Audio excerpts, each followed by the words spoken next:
Добрый день, добрый вечер, доброе утро, дорогие автолюбители! Это канал Экокар и его ведущая Арина.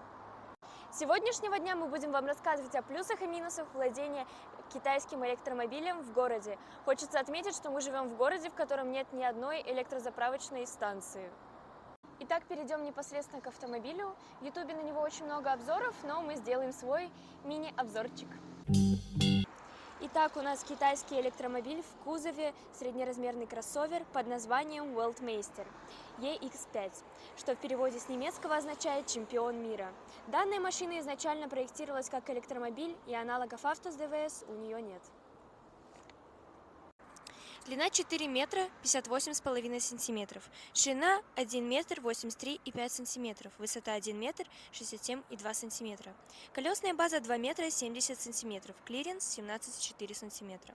Емкость батареи 52,5 киловатта.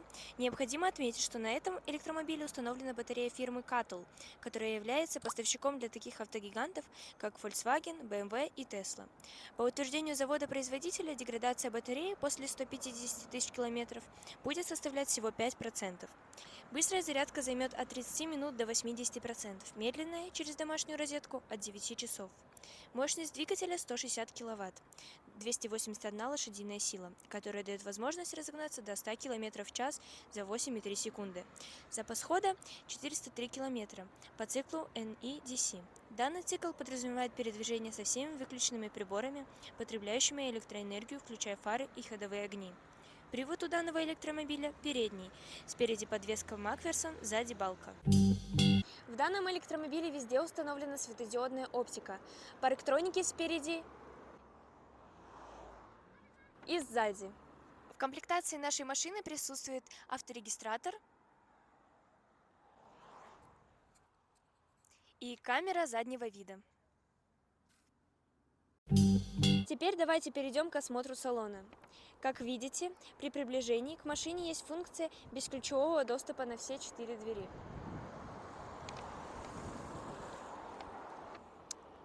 Итак, карта дверей стандартная, стеклоподъемники, кнопка блокировки стекол, регулировка боковых зеркал и их складывание. Сиденья у нас электрические у водителя и переднего пассажира. Цветовая гамма салона смотрится очень гармонично, ведь белые и черные цвета всегда хорошо сочетаются. Салон выполнен из кожзама, так называемой эко-кожи, и пластика, который довольно качественный. На передней панели у нас регулировка ближнего света, открытие и закрытие багажника, блокировка и разблокировка гнезда зарядки и отключение передних парктроников. У нас мультируль. На руле слева управление круиз-контролем, справа управление громкостью, переключение музыки и радио. Над рулем у нас расположена система распознавания лица, дисплей, на котором слева находится общее количество километров, которое электромобиль может проехать, а также состояние заряда батареи. Внизу счетчик пройденного километража, а также режим рекуперации. У нас их два. И еще один без рекуперации. Машина едет просто накатом. И стили езды. У нас их тоже два. Эко и спорт.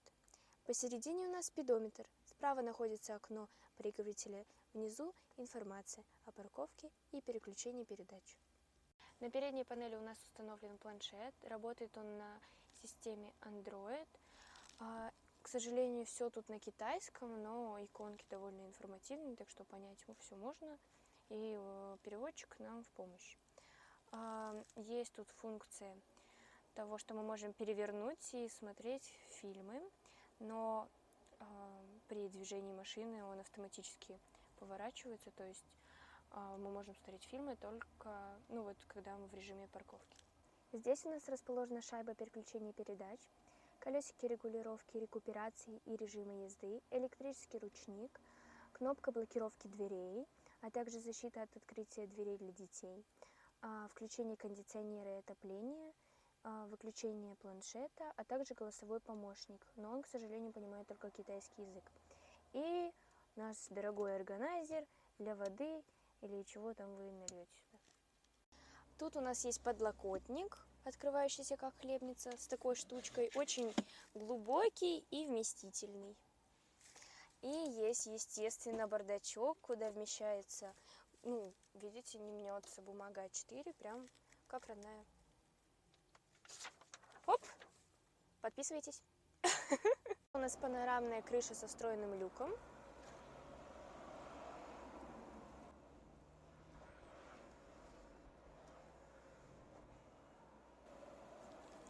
и футляр для очков.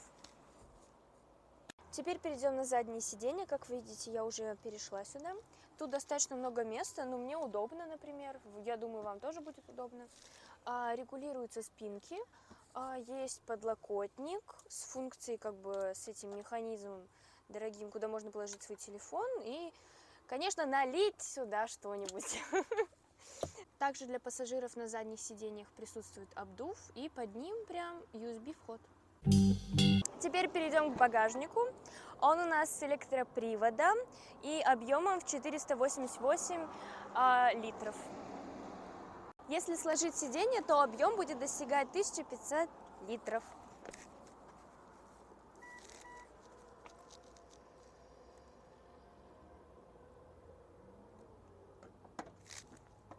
На левом заднем крыле у нас есть порт для медленной зарядки, то есть это обычные домашние розетки.